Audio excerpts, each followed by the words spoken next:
Hello class 7. Once again we start the topic from here. हम यहाँ से चालू करते हैं क्योंकि लास्ट टाइम हम यहाँ तक फिनिश कर चुके थे. So what is the topic now? Topic है हमारे पास यहाँ पर फैक्टर्स अफेक्टिंग फोटोसिंथेसिस. मतलब फोटोसिंथेसिस रिएक्शन किन चीज़ों पर डिपेंडेंट होती है. फैक्टर्स अफेक्टिंग का मतलब होता है कौन सी चीज़ें जो उसे अफेक्ट करते हैं, उसे बदल सकती हैं, कम कर सकती हैं, वो चीज़ें. सबसे पहला है यहाँ पर CO2 carbon dioxide and water. यानी कार्बन डाइऑक्साइड और वाटर यानी पानी से क्या होता है. So low concentration of CO2 and H2O. मतलब लो कंसनट्रेशन का मतलब है कि कम मात्रा में अगर कार्बन डाइऑक्साइड और H2O मतलब वाटर अगर मिलता है, lowers the rate of photosynthesis. That means photosynthesis reaction कम हो जाती है. नेक्स्ट, एज द इंटेंसिटी मतलब लाइट इंटेंसिटी. तो लाइट की इंटेंसिटी अगर कम होती है, इंटेंसिटी का मतलब होता है कि मोर एनर्जी, ज़्यादा एनर्जी देना, चमक ज़्यादा देना. जैसे आप देख सकते हैं मॉर्निंग टाइम और डे के 12 o'clock, दोपहर की 12 बजे की और सुबह की जो धूप होती है, सनलाइट होती है, उसमें कितना डिफरेंस होता है. मॉर्निंग सनलाइट में इतनी एनर्जी नहीं होती है, इसका मतलब उसकी इंटेंसिटी भी कम होती है. वैसे ही इन्होंने क्या लिखा है, अगर इंटेंसिटी बढ़ेगी तो फोटोसिंथेसिस इंक्रीज होगा, इंटेंसिटी लो होगी तो फोटोसिंथेसिस कम होगा. Okay. Third thing is temperature. Temperature को समझने से पहले मैं आपको दो इंपॉर्टेंट चीज़ें बता देता हूँ. First is light reaction and dark reaction. Photosynthesis reaction light मतलब बिल्कुल सनलाइट की प्रेजेंस में भी होती है, और एक प्रकार की ऐसी होती है जहाँ पर सनलाइट कम मात्रा में पहुँच पाती है. जैसे कि हमारे घरों के अंदर थोड़ा सा उजाला होता है, उससे थोड़ी सनलाइट तो उसे मिलती है. वो रिएक्शन जब होती है उसे डार्क रिएक्शन कहा जाता है. So students, the temperature does not affect the light reaction. Light reaction जो होती हैं उनको टेम्परेचर से कोई मीनिंग नहीं होता है. टेम्परेचर मतलब कि कितना तापमान है, आपके आसपास कितने डिग्री है. जैसे अभी आप देख रहे होंगे समर सीज़न में टेम्परेचर 45-46 डिग्री होता है. इसी प्रकार से कोल्डर टाइम में, सर्दियों के समय में वो 20 डिग्री 15 डिग्री तक आ जाता है.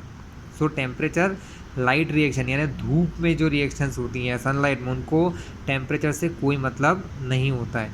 But affects the dark reaction. लेकिन जो डार्क रिएक्शन होती है, जैसे आपके बरामदे में रखे हुए किसी पौधे में जो रिएक्शंस हो रही हैं, उनके लिए टेम्परेचर बहुत मायने रखता है. The effect of temperature on photosynthesis vary from plant to plant. लेकिन अलग अलग प्लांट्स में भी इनका इफेक्ट देखा जाता है. अपने अपने हिसाब से प्लांट्स रिएक्शंस करते हैं.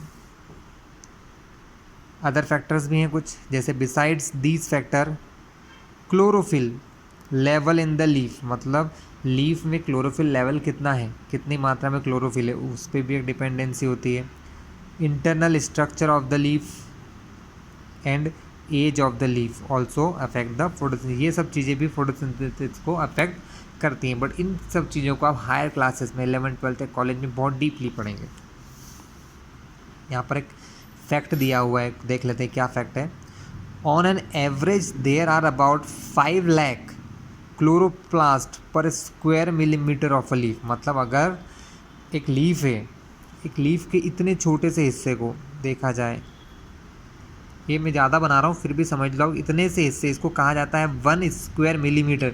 मतलब 1 मिलीमीटर लॉन्ग और 1 मिलीमीटर वाइड. इतनी सी जगह में 5 लाख क्लोरोप्लास्ट होते हैं. क्लोरोप्लास्ट मतलब जो क्लोरोफिल को अपने अंदर रखे हुए होते हैं, उन्हें क्लोरोप्लास्ट कहा जाता है. स्टूडेंट, अब एक कुछ एक्टिविटीज़ हैं, मैं आपको वो भी एक्सप्लेन कर देता हूँ कि एक्टिविटीज़ क्या हैं. चलिए देखते हैं सबसे पहले क्या है एक्टिविटी 1. एक्टिविटी 1 का क्या रीज़न है. To show that leaves make starch as food by photosynthesis and that sunlight is necessary for photosynthesis. मतलब इस एक्टिविटी को पढ़ने का या इसको करने का एम हमारा क्या होगा कि इससे हम ये बता सकें कि सनलाइट से जो खाना बनता है वो स्टार्च के फॉर्म में पत्तियों में स्टोर्ड हो जाता है. और दूसरा ये कि सनलाइट जो है वो इसके लिए नेसेसरी थिंग है. फोटोसिंथेसिस के लिए सनलाइट सबसे इम्पोर्टेंट थिंग है. Student, now I turn my camera. Okay, इसकी क्या प्रोसीजर मैं आपको बताता हूँ. Take a potted plant. आपके घर में कोई पौधा है जो अपने किसी पॉट में रख रखा है, गमले में रख रखा है, and cover a part of its leaf. इसकी एक पत्ती लीजिए और उसको एक ब्लैक पेपर लगा दीजिए। यूज़ पेपर क्लिप, उस पर कोई पेपर क्लिप से उसको ऐसा कर दीजिए कि वो पेपर उससे निकले ना। Fix the paper on both side of the leaf. Now place the plant in sunlight. अब उस प्लांट को सनलाइट के अंदर रख दीजिए। Plug the leaf after a few days. कुछ दिनों के बाद उस लीफ को जिस पर आपने पेपर लगाया उसको तोड़ लीजिए and remove the black paper, और उसमें से उस ब्लैक पेपर को हटा दीजिए। Place the leaf in a test tube of alcohol in hot water bath. मतलब एक टेस्ट ट्यूब में थोड़ा सा हम एल्कोहल लेंगे, ये हमारे लैब में करेंगे हम, और हॉट वाटर बाथ के अंदर उसको रख दीजिए। Do not heat the test tube of alcohol directly. Alcohol को डायरेक्टली हीट नहीं किया जाता है, क्योंकि अगर डायरेक्टली उसको किसी फ्लेम में या किसी आग के टच में रखेंगे तो वो जल जाता है, क्योंकि एल्कोहल एक प्रकार का फ्यूल होता है। Because it will catch fire, क्योंकि उसमें आग लग सकती है। Heating the leaf in alcohol remove all the pigment from it. मतलब हीटिंग से लीफ में जितने भी पिगमेंट्स होते हैं, क्लोरोफिल होता है, वो निकल जाता है। After some time when the alcohol turn green remove the leaf from the boiling tube. हम उसमें से बॉइलिंग ट्यूब में से उस लीफ को निकाल लेंगे। अब एक पत्ती है हमारे पास जिसके अंदर क्लोरोफिल निकल चुका है, उसके अंदर सिर्फ क्या है, स्टार्च बचा हुआ है। Wash the leaf with warm water. हमने उसको गर्म पानी से धोया है। Place a few drop of iodine solution. एक प्रकार का सॉल्यूशन होता है आयोडीन, उसका यूज़ करते हैं स्टार्च के लिए। स्टार्च एक टेस्ट होता है, तो हम अगर उस पर कुछ आयोडीन सॉल्यूशन के ड्रॉप्स डालेंगे ऑन द लीफ तो मुझे क्या ऑब्जर्वेशन मिलेगा, ये देखिए ध्यान से। यू विल ऑब्जर्व, आप क्या देखोगे, that the portion of leaf exposed to sunlight. मतलब लीफ का वो हिस्सा जो सनलाइट की तरफ था वो ब्लू ब्लैक हो गया है, और the portion which is covered with black pepper, जिस पर हमने ब्लैक पेपर लगाया था उसके अंदर कोई चेंजेस नहीं हुआ है। इसका मतलब इन दोनों पार्ट में कुछ ना कुछ डिफरेंस है।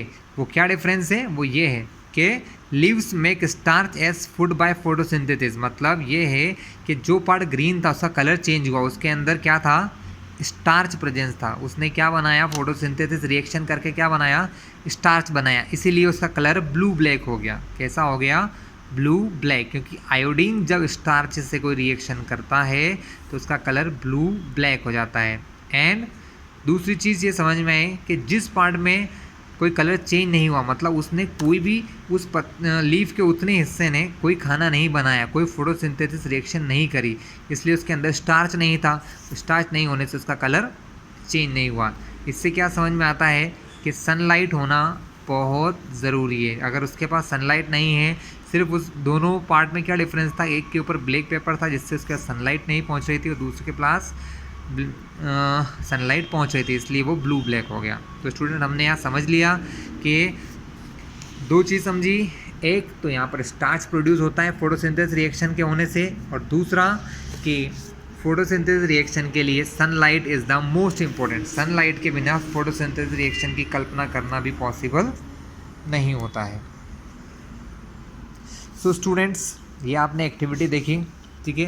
एक एक्टिविटी और है बट वो आपको खुद से करना है, ठीक है। Try to your own self, अपने आप से कीजिए।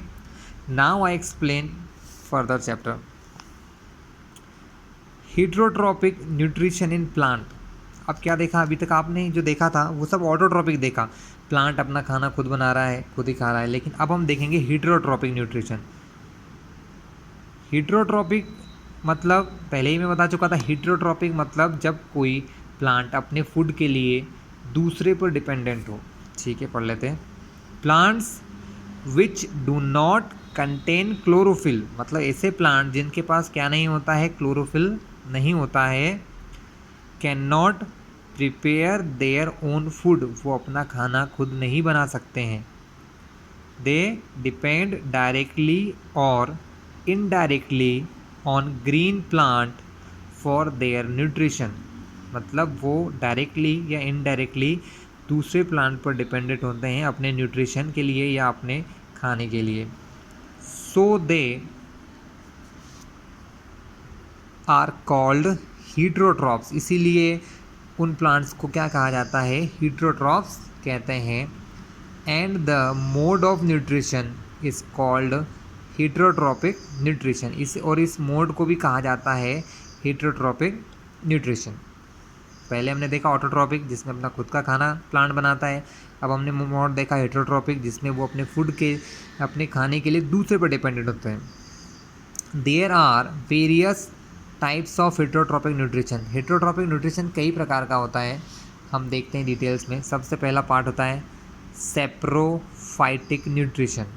स्टूडेंट्स नेम ध्यान रखिएगा, सेप्रोफाइटिक न्यूट्रिशन। क्या है सेप्रोफाइटिक? Let's understand.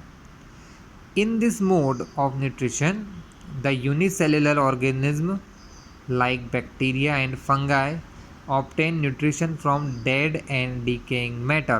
मतलब ऐसे ऑर्गेनिज्म जिनके अंदर एक ही प्रकार के सेल पाए जाते हैं, यूनिसेलुलर होते हैं। कैसे होते हैं? यूनी मतलब एक ही प्रकार का सेल, और सेलुलर मतलब सेल, यानी ऐसे ऑर्गेनिज्म जिनमें सिर्फ एक ही प्रकार के सेल पाए जाते हैं, जैसे कि एग्जांपल के तौर पर बैक्टीरिया और फंगाई। छोटे छोटे कीड़े होते हैं बैक्टीरिया, फंगाई भी छोटी छोटी सी होती हैं, बहुत स्मॉलर, हम उनको नेक्ड खुली आंखों से नहीं देख सकते हैं। वो अपना खाना कहाँ से लेते हैं? डेड और डिकेइंग मैटर से, मतलब मरे हुई या सड़ी हुई चीज़ों से। These are non green in colour. ये जो बैक्टीरिया और फंगाई होते हैं कैसे होते हैं? नॉन ग्रीन, हरे नहीं होते हैं। And do not undergo photosynthesis, और कोई फोटोसिंथेसिस रिएक्शन नहीं करते हैं। आपने ये देखी होगी छतरी, तो छाता आसानी से सब जानते ही हैं। इसे मशरूम कहा जाता है। The mushroom we eat, the moulds that grow on bread, bread के ऊपर जो मोल्ड्स आ जाते हैं, जो फफूंद आ जाती है। And rotting fruit are all fungi. ये सब किसके एग्जाम्पल है? फंगस के एग्जाम्पल या फंगाई के एग्जाम्पल होते हैं। The organism which feed on dead and decaying organic matter are called saprophyte. और ये जिस मटेरियल के ऊपर रहते हैं उसको सेप्रोफाइट्स कहते हैं। ये क्या करते हैं? दे सीक्रेट, मतलब अपने अंदर से निकालते हैं, सम डाइजेस्टिव जूसेस, अपने अंदर से कुछ ऐसे डाइजेस्टिव जूसेस निकालते हैं, on the dead and decaying matter. किसके ऊपर? जो चीज़ या जानवर या पेड़ पौधा मर चुका है उसके ऊपर। And convert it into a solution, और उसको एक सॉल्यूशन में कन्वर्ट कर लेते हैं।